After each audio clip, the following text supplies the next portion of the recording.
இங்க எல்லாம் இலவசம். அழுவதனால் எதையும் அடைந்து விட முடியாது, ஆறுதலால் காயங்கள் ஆறாது, தூறல்களால் பயிர்கள் விளையாது. என் தேசத்தை நாசமாக்கிய ஒரே சொல் இலவசம் என்று தவத்திரு குன்றக்குடி அடிகளார் சாடுகிறார். எல்லாம் இலவசம், எல்லாம் இலவசம்.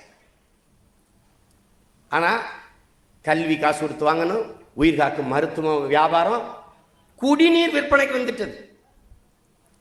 உயிர் ஆகாரமாக இருக்கிற குடிநீர் வியாபாரமாக சந்தை பொருளாயிருச்சு.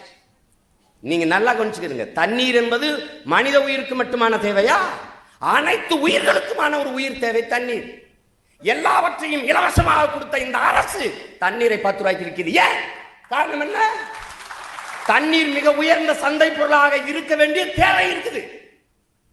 அதை இலவசமாக கொடுத்தா என்ன ஆகும்? விற்கிற தனியார் முதலாளி பாதிக்கப்படுவான். அவன் பாதிக்கப்பட்டா இவங்களுக்கு என்ன? அவங்கிட்ட இருந்து வந்த கமிஷன் போயிடும்.